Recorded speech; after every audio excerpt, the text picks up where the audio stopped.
He's standing at his front window with a rifle in his hands, porch light off. The barn door across the yard is broken open from the inside, not kicked through. The boards have been pulled apart one at a time, slow and quiet, by something that had all week to do it. The werewolf is in the middle of the yard. It is 2 feet taller than a man. It is not standing all the way up, and it is not on all fours. It is walking on its back legs, but wrong, like it learned how from watching. There is a wound on its side. He can see the wound closing while it walks.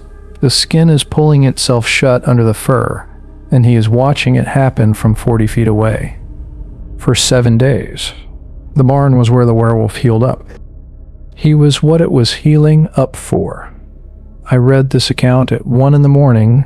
on a cryptid forum 3 weeks ago. By the time I woke up the next day, the post was gone. Account gone. Every archive I checked came back blank. This is what I managed to put back together before whoever was erasing it could finish the job. Before we go any further, do me a favor and subscribe and let me know in the comments where you're watching from. Thanks. My name is Alex. I've been writing about and investigating cryptid encounters for a long time, and one of the things you learn fast in this work is that the internet keeps almost everything. Posts you wrote in 2009 on a forum that doesn't exist anymore are still floating around somewhere. Comments you deleted 10 minutes after you typed them got cached, indexed, screenshotted by someone you've never met. The internet is a museum that doesn't throw anything away. That's the rule, which is why I noticed when this post broke the rule. Posts don't disappear cleanly. Even when the original is gone, the Wayback Machine usually has a snapshot. Archive.today usually has a copy. Google's cache will hold on to something for a few days before it clears. There are forum scrapers and Discord bots pulling content automatically into databases nobody thinks about. To make a post truly disappear, you have to be deliberate. You have to know what you're doing, and you have to have time and probably money. This one was scrubbed from every place I knew to look inside about 6 hours of being posted. 6 hours. That's not embarrassed poster deleting their own thread. That's somebody with the tools and the motivation. I had it open in a tab when I went to bed, 3 hours into reading.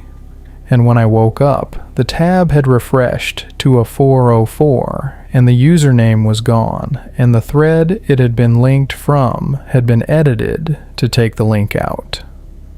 Like the post had never existed at all. The night I was reading it, I was sending fragments to a friend in a Discord server, just messages like, "Are you seeing this?" and "This guy is not making this up." Those fragments are most of what I have. The rest I rebuilt from memory over the next 3 weeks, sitting with what I remembered, going back over my notes at night, checking it against what I knew about the geography and the timing and the small physical details he kept dropping. I'm telling it the way he told it, in his voice where I can remember it and in mine where I can't. Some of the seams will show. I'm leaving them showing on purpose. I'm keeping the location vague. The original post named a county. When I tried to search that county, along with any of the keywords from the story, I got nothing. And I don't mean low-quality results. I mean nothing. As if the county itself had been quietly de-indexed for those particular terms. I've never seen that happen before in 9 years of doing this. I'm not naming the county here because I don't know who's watching that name, and I'd like to keep it that way. The writer was a man in his late 30s, divorced, no kids, doing handyman and small construction work in a part of the country where the nearest town was 20 minutes away, and the nearest city was 2 hours behind on rent. His truck needed a transmission he couldn't pay for. He'd taken cash jobs from strangers before, and his rule, he said, was that he didn't ask questions if the money was good and the work wasn't obviously illegal. That rule is what cost him. He met the rancher at a gas station off a county highway in early October. Older man, maybe 60, weathered the way ranchers get weathered after 40 years of wind and sun on the same 40 acres. But the truck the man was driving was new. Not just newer than what he was wearing, brand new, the kind of truck a working rancher does not own. The writer noticed the truck before he noticed the man, and then he noticed that the man was watching him from across the pump island, like he'd been waiting for him in particular. The rancher introduced himself with a first name only, asked if he was looking for work. The writer said he was always looking for work. The rancher said he had a problem with one of his animals, sick, valuable. Didn't want it transported far, didn't want a vet involved, didn't want anyone in the county to know it was sick, because it would tank the price if he ever needed to sell. He needed it kept somewhere off his own property for 1 week. Somewhere quiet, with a barn, where nobody would come looking. He'd pay $100,000 in cash, half up front, half when he came to collect at the end of the week. The writer said the number stopped him cold. $100,000 is not what you offer a stranger at a gas station for a week of barn sitting. He almost walked away. He said later that he wished every day of his life that he'd walked away. Instead, he asked questions, and the rancher had answers ready for all of them, in the way a man has answers ready when he's been through the conversation before. The animal would arrive in a livestock trailer at night. It would go straight from the trailer into the writer's barn. The writer would not need to enter the barn at any point during the week. He wouldn't need to feed the animal. The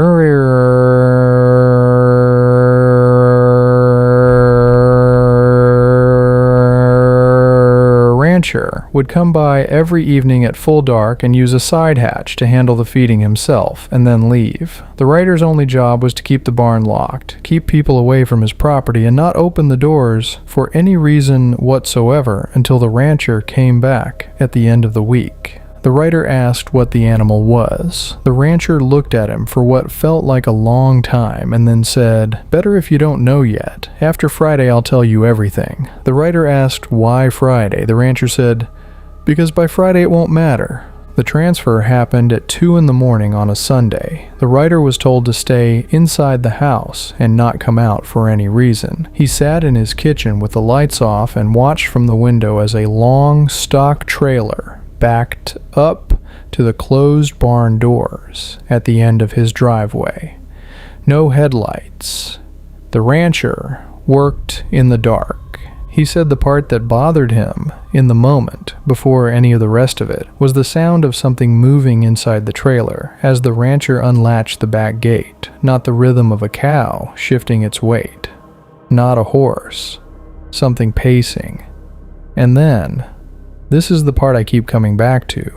The pacing stopped the second the gate opened, like it had been waiting for the gate, like it knew the gate. The transfer took less than 5 minutes. He never saw what came out. He saw a shape pass between the trailer and the barn doors, and then the doors closed, and the rancher latched them from the outside with a chain and a padlock the writer had never seen before in his life.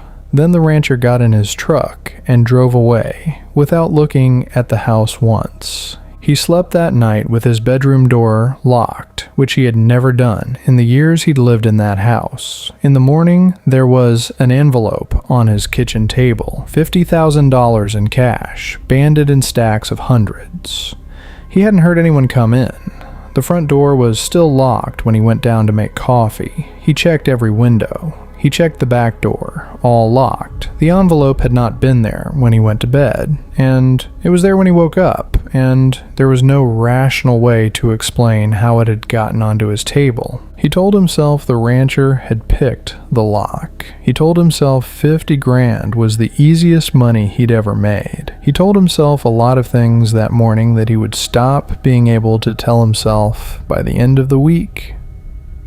The first day was almost normal. The barn was quiet during the daylight. He fixed a porch step he'd been meaning to fix for months, drove into town for groceries, came back, made dinner, caught himself glancing at the barn whenever he was in the yard, but there was nothing to look at. Doors closed, chain in place. Whatever was in there was not making any noise. What got to him as the day wore on were the small things. His neighbor's dogs, a quarter-mile down the road, would not stop barking at sundown, two big mixed breeds he'd passed 100 times without ever hearing more than a single warning bark out of either of them. They were facing his property, and they were going at it non-stop, and they did not stop until full dark. Then they went silent, all at once, the way dogs go silent when something tells them silence is the safer option.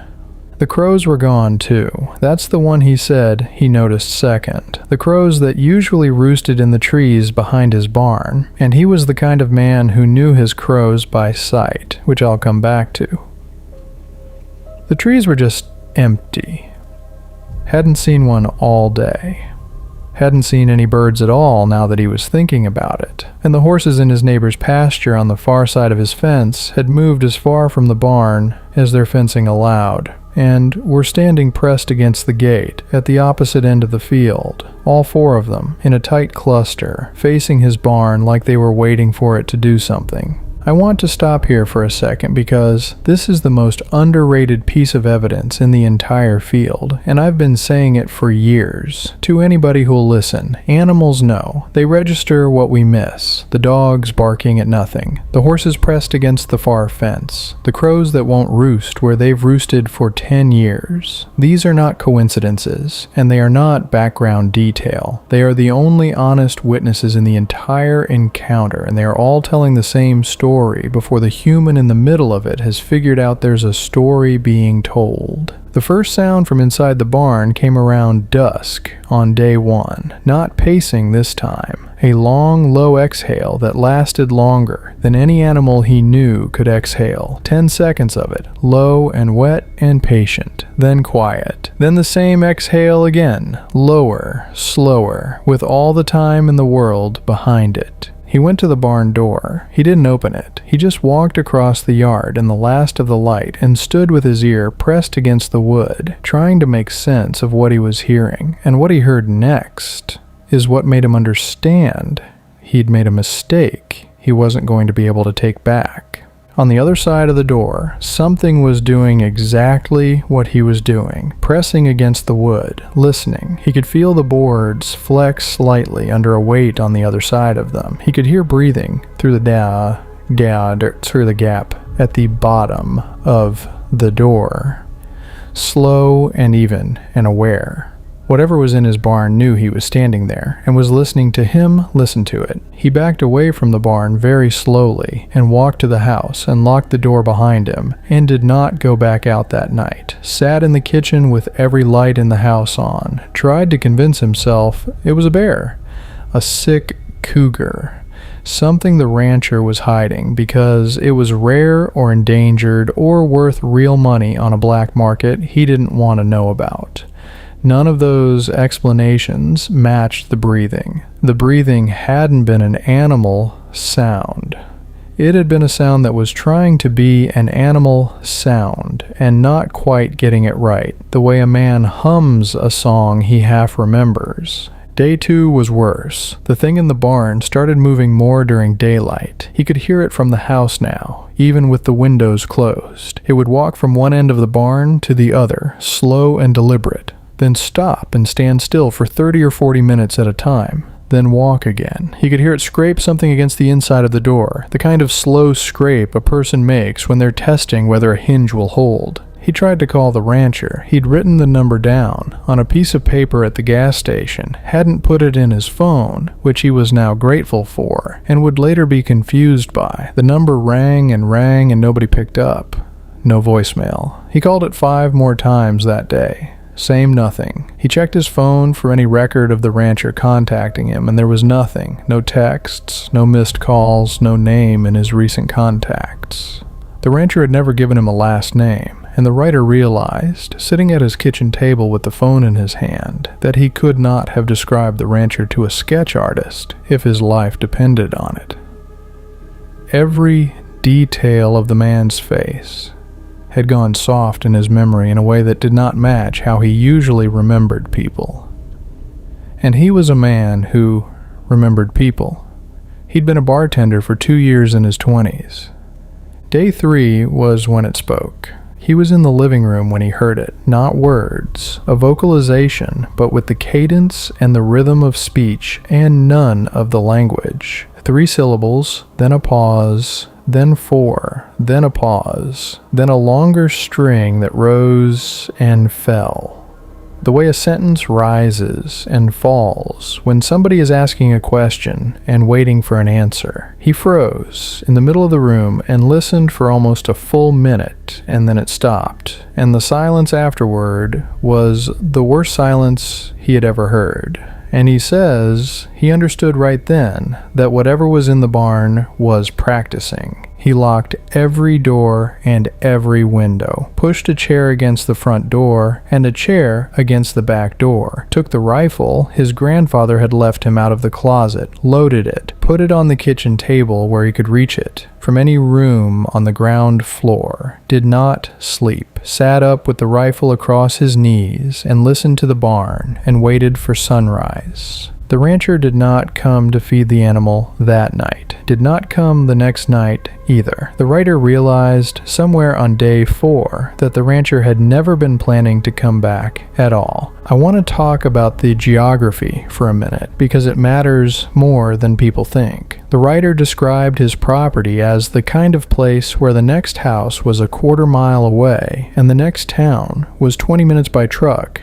And there was no cell signal for half a mile in any direction, except a single bar he could sometimes get in the upstairs bathroom if he held his phone against the window glass at a certain angle. This is the kind of isolation that exists in a lot of rural America, and that we forget about when we live in places where help is 15 seconds away on a phone call. He had no neighbors close enough to hear him scream. He had no way to call for help that didn't involve driving, and his truck was parked between the house and the barn, which meant getting to it would require walking across open ground, in full view of whatever was watching him from inside.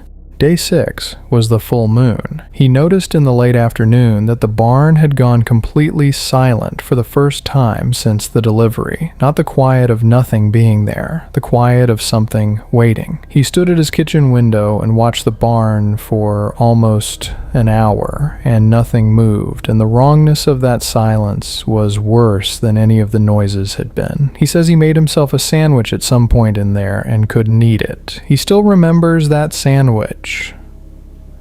Ham and yellow mustard on white bread. He couldn't get his throat to do the swallow. Around 9 at night, the barn door started to splinter, not break. Splinter. He could hear individual nails being pulled from individual planks. He could hear the chain on the outside rattle as the door flexed against it. Whatever was in there wasn't breaking out the way an animal breaks out. It was disassembling the door, board by board, the way a person disassembles a puzzle they have already solved. He grabbed the rifle and went to the front window, and that's when he saw the werewolf for the first time. In the moonlight, crossing the yard, with the wound on its flank healing as it walked, looking straight at him through the glass.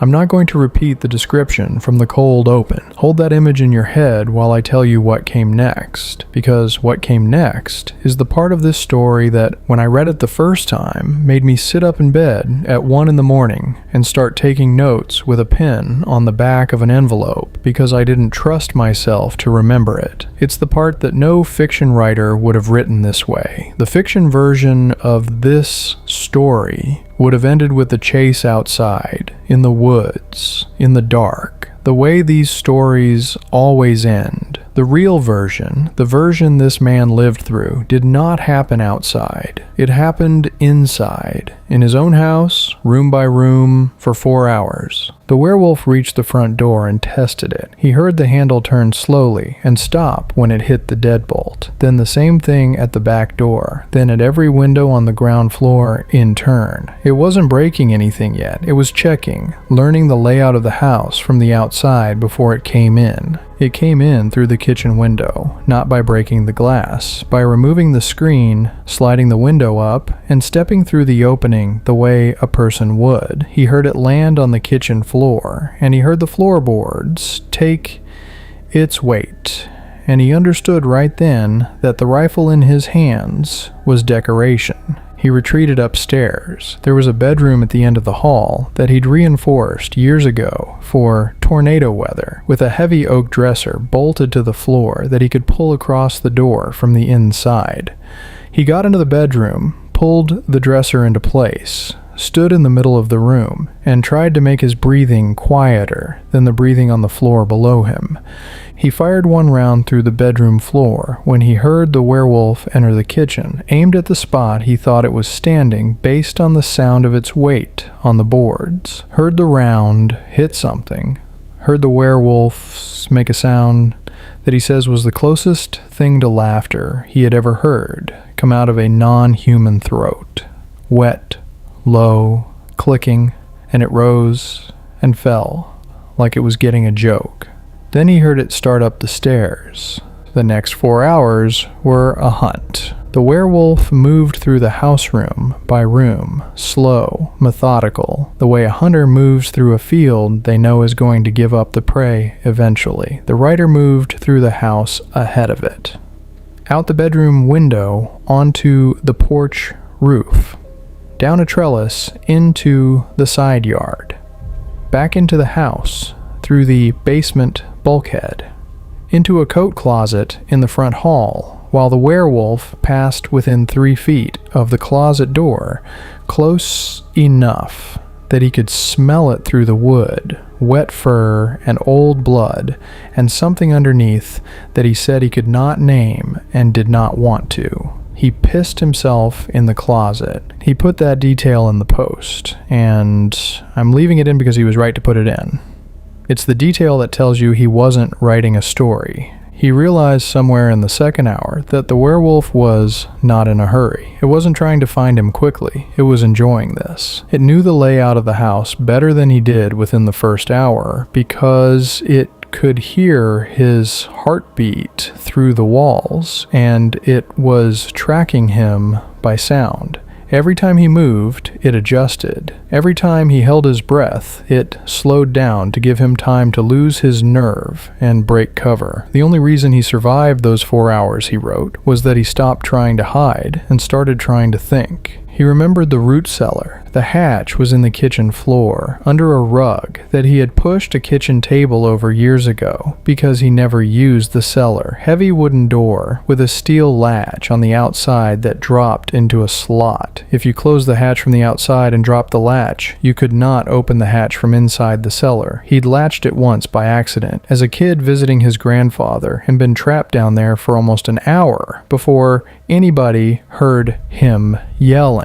He says that hour as a kid was the thing that saved his life 30 years later, because nobody who hadn't been on the wrong side of that latch would have thought of the cellar as a trap. He waited until he could hear the werewolf moving around upstairs. Then he crept down the back stairs into the kitchen, pulled the table off the rug, pulled the rug back, and lifted the hatch. There was a kerosene lantern in the pantry. He lit it with hands that he could barely make work, lowered it into the cellar by the handle, and let it sit on the dirt floor at the bottom of the steps, throwing yellow light up through the open hatch like an invitation.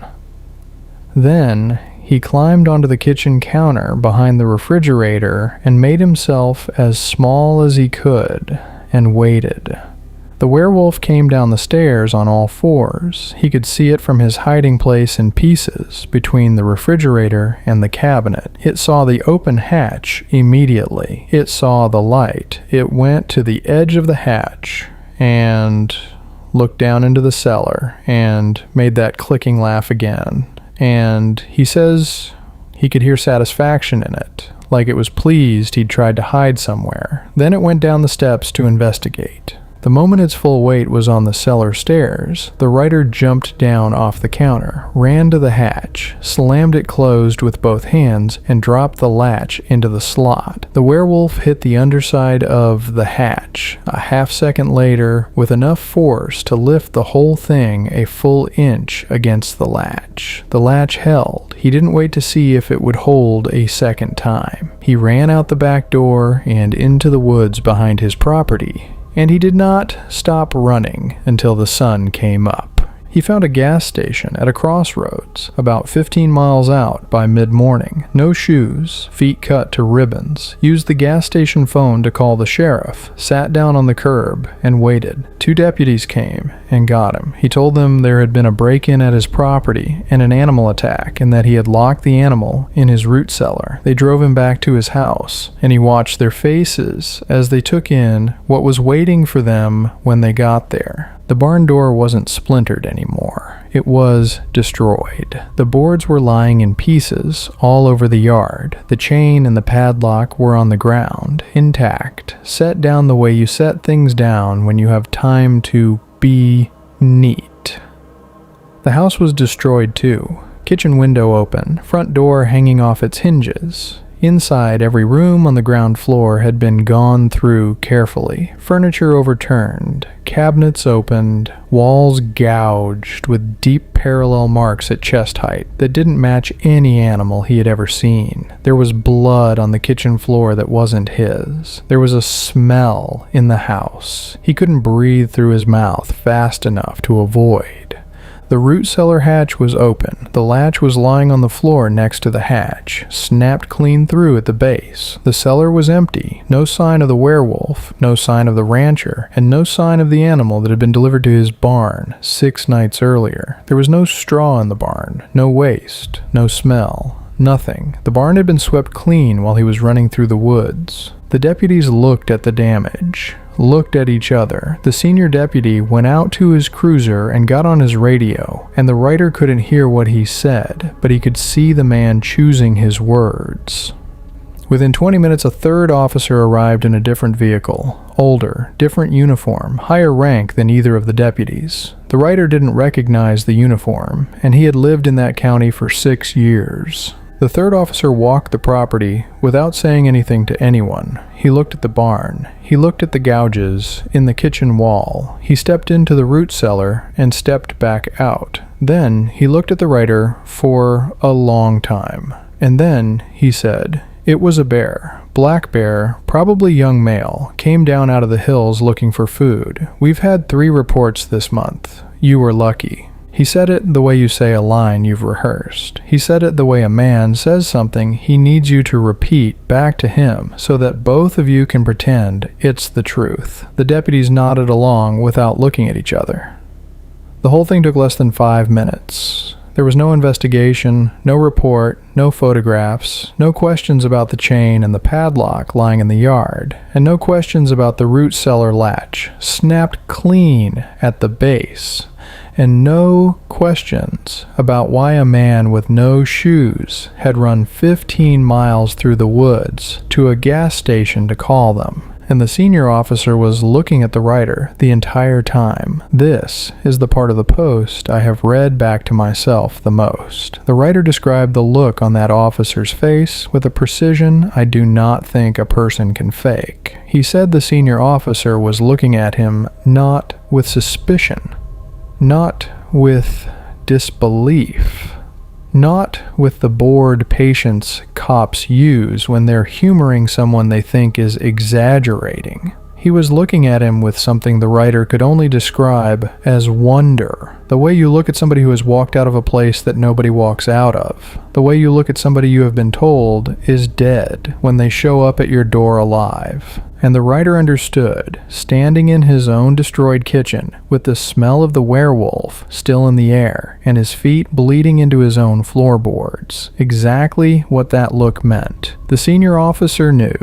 The senior officer had known about the rancher. He had known about the werewolf. He had probably been the one who'd arranged for the barn to be cleaned out that morning while the writer was running through the woods, and probably the one who had walked the cellar earlier and taken whatever had snapped that latch with him when he left. And he was looking at the writer with that expression because the writer had not been hired to protect anything. He had not been a guard, not a caretaker, not a barn sitter. He had been delivered to that barn on day one in the same way the werewolf had been delivered to the barn on day one, quietly, in the dark, with cash on the table. He had been livestock. The 7 days had not been a hiding period. They had been a fattening period. The full moon hadn't been a deadline. It had been the meal. And somehow he had walked out of it. He was, as far as the senior officer knew, the first man in however long this arrangement had been running who had survived a full moon night with the animal in the barn. That was the wonder on the man's face. That was what the careful cleanup had been about. That's why nobody asked any real questions, and nobody took a real report, and nobody followed up. They weren't investigating a crime. They were closing out a transaction that had not gone the way it was supposed to go, and they were trying to figure out whether the leftover piece of inventory standing in the kitchen was going to be a problem. The writer didn't go back into the house, didn't pack a bag,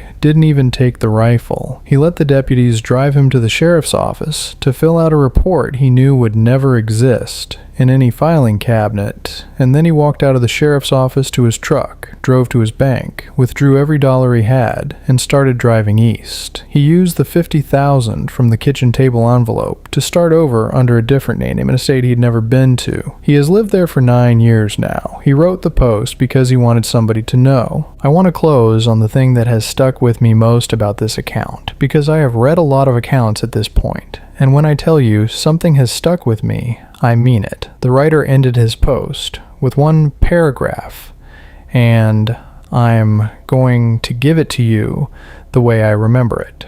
He said that every full moon since that night, he has heard breathing on the other side of whatever door he is sleeping behind, and he does not know.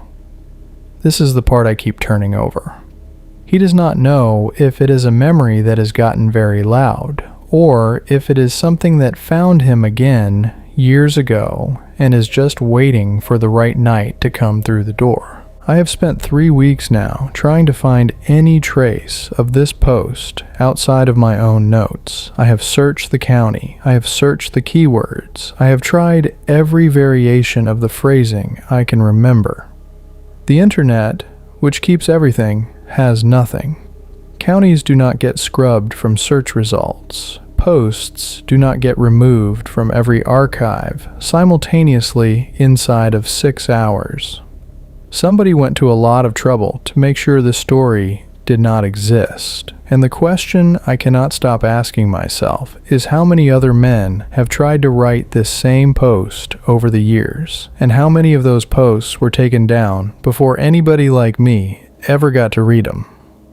I don't know how many ranchers like that one are out there. I don't know how many barns there are in this country with chains on the outside and a padlock the owner doesn't recognize. I don't know how many men in their late 30s, divorced, behind on rent, no kids, no close family, no neighbors within earshot, are taking cash jobs from strangers at gas stations right now without asking what's in the trailer. I just wanted this one on the record before it disappeared too, because somewhere out there, on a clear night with the moon coming up full, there is a man at a kitchen window with a rifle in his hands and a porch light off, and he's about to find out what he was really paid for. And I do not want to be the only person who knows what that look on the senior officer's face meant.